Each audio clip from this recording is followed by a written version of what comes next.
Welcome, everybody. Want to give you a quick update on a couple of new fixes and some new features that are built into the Planning for Profit software platform. And so, as we've done in the past, on a regular basis, as we add new features, we'll send you this quick video just to update you as far as what those changes are. Because again, any changes, it's one of the benefits of the cloud-based platform.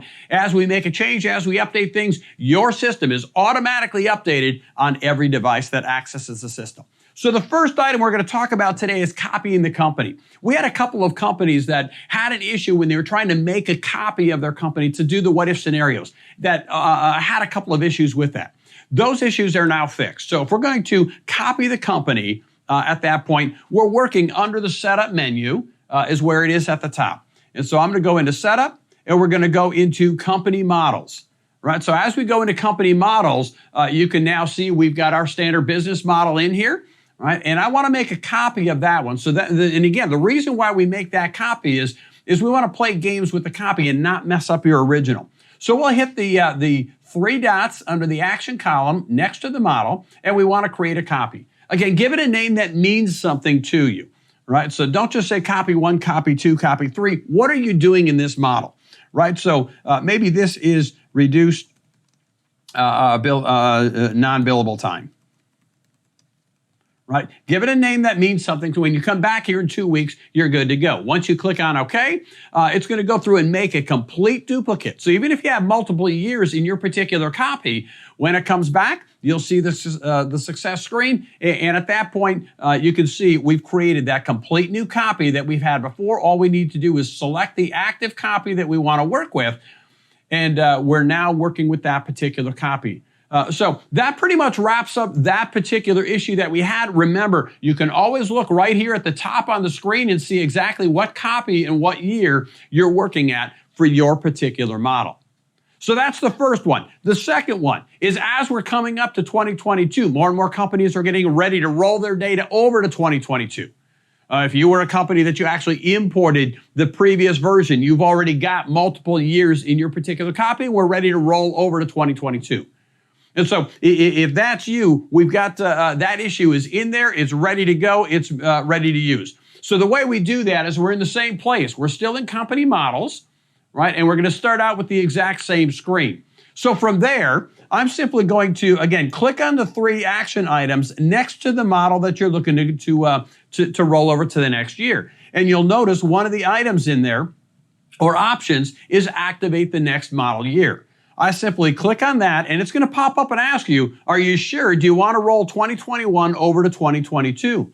I say, yes, I do. It's going to automatically take and roll that over to the next year. And at that point, again, any trucks that may have been, say we're putting money aside for 3 years. If we've now hit the end of the 3 years, we're automatically no longer putting the money aside for that truck. I can see in this particular case, I now have 2022 available. All I need to do is select that particular model. And again, back up on the top, I can see I'm now dealing with my standard business model for 2022. That is completely independent of the other years that we have in this particular model. So that's kind of the process of rolling over that data. We wrap that one up. And again, that's working fine. If you have any questions, reach out to us. Now, there's three other items. One of them was a little bit more critical. The first one was the net profit analysis report. So I'm now moving under reports in the software itself. And the very first report is that net profit analysis report. So in here, one of the problems that we saw is if we used a desired net profit, a calculation method of desired net profit, it really, sometimes we had some issues with the calculations that we're using down below. So in the new version now, I can go into any individual department, simply highlight it, click on Modify Method, and I can now change my calculation method, right? So maybe I'm trying to hit a 20% net profit. That's my goal. I can simply come in here, change this to a 20% net profit, click on OK, and it will automatically recalculate my numbers. And so now when I look at the detail down below, I can see that in order to hit a 20% net profit, I would need to charge $161.17 an hour. If I do that, I will have roughly $594,000 in revenue and $118,000 in in net profit dollars itself. Now, just keep in mind in here, again, your company totals have updated here so you can see what's going on. But if you want to save this change in the software across the company, then what you need to do is simply go back to, again, your setup, go into company departments, and you now want to make that change here. So in service, you'll notice it still says current hourly rate.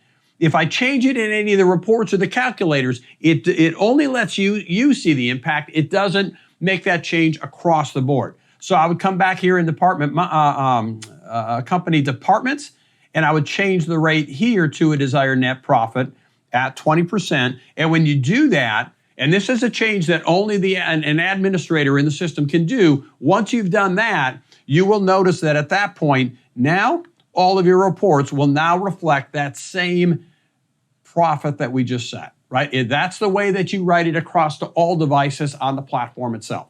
So that's the third item. That's there. It's working fine. I encourage you to take advantage of that one. There's two other small things that we did in the software. First off, when we're entering in our cost input for employees, one of the requests that we had is as we entered new labor in the input hours screen, look, I always give the major holidays. One of the things we did is we went in my model, it's not there, but we've defaulted the major 6 holidays.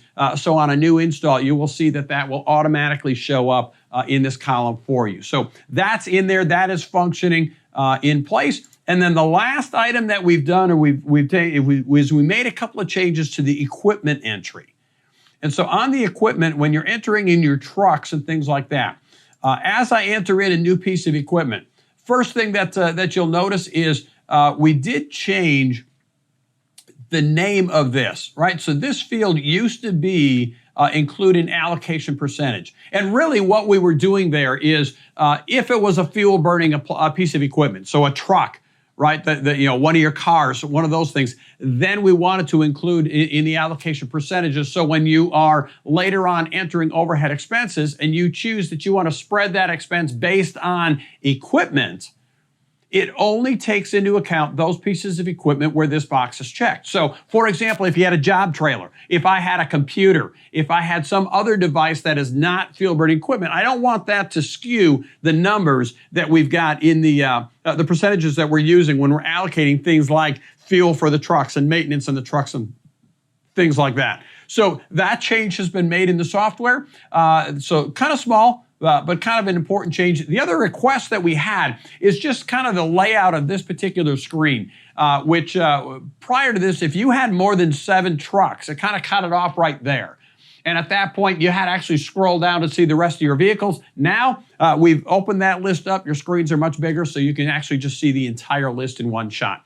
And then there were a couple of other little bug fixes that we found and we updated in the equipment entry as well.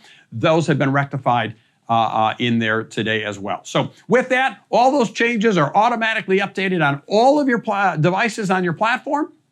Anybody that logs in will automatically see those improvements and updates in place. So that's your update for this week. If you've got any questions, feel free to reach out to us here at Grandy & Associates.